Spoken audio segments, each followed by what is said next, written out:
Bonjour tout le monde, dans cette vidéo je vais vous présenter 5 astuces afin d'améliorer vos parties de jeux de rôle.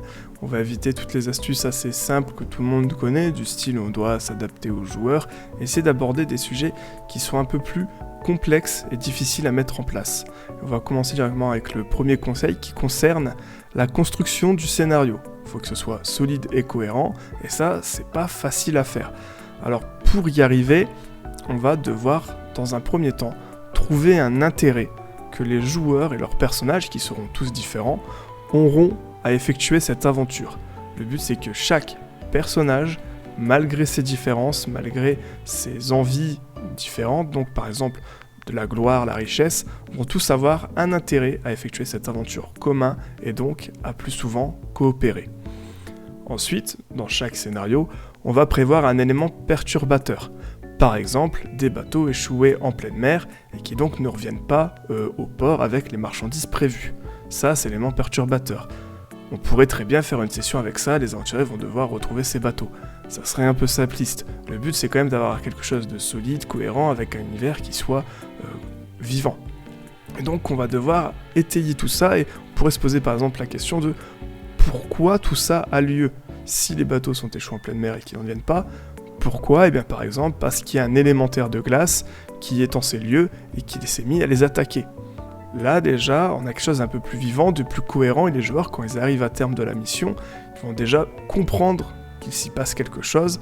C'est pas juste on a résolu la quête et on a terminé.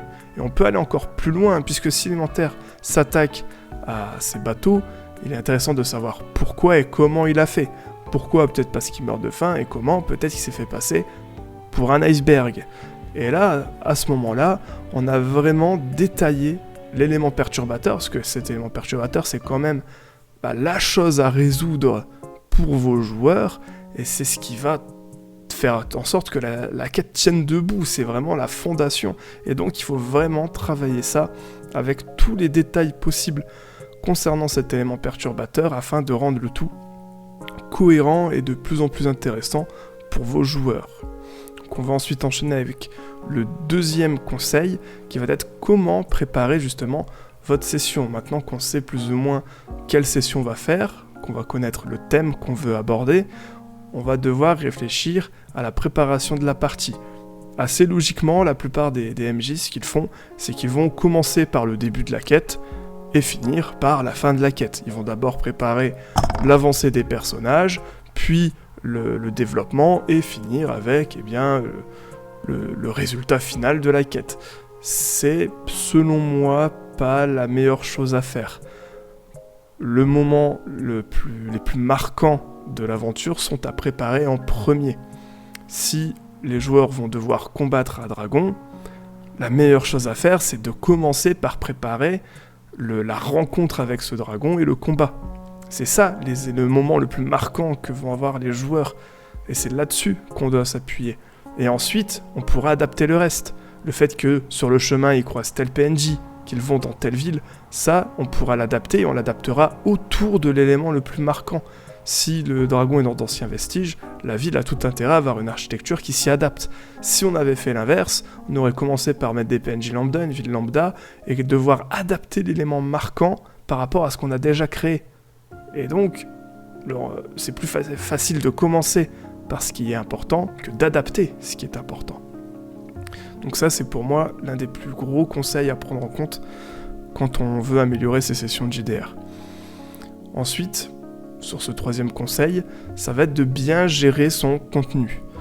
Je remarque, et c'est l'erreur numéro 1 du débutant en jeu de rôle, j'ai l'impression, c'est de vouloir, surtout chez débutants, quand on fait sa première partie de rôle, vouloir mettre beaucoup de contenu.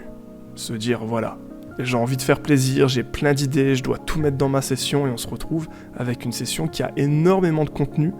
Et quand on est débutant, lorsqu'on va faire une première partie, on se retrouve à devoir en faire 3, parce que la première partie ne suffit pas à terminer toute l'intrigue qu'on a prévue. Ou alors on finit pas à l'heure, on finit 2-3 heures plus tard la session, et c'est pas toujours agréable pour les joueurs.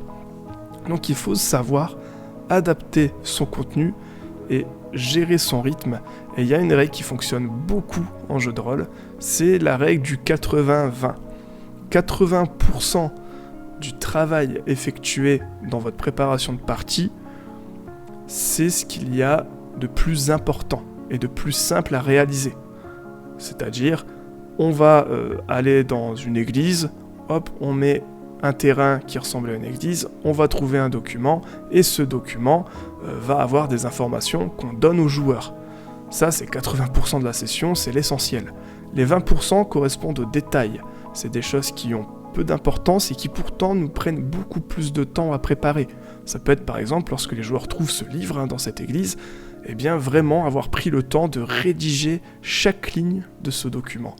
Ça prend du temps et pourtant les informations reçues par le joueur sont exactement les mêmes que si vous les aviez données un petit peu à la va-vite.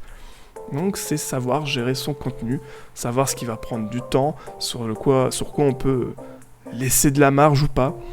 Donc ça c'était un autre conseil. Le prochain c'est à propos de cette table de jeu sur laquelle vous voulez jouer, que ce soit en virtuel ou en réel. Il est toujours important, je pense, d'avoir un léger support pour aider à l'immersion et de rendre, et c'est là où c'est le plus important, ce support interactif pour que le joueur, au-delà de son personnage, s'investisse.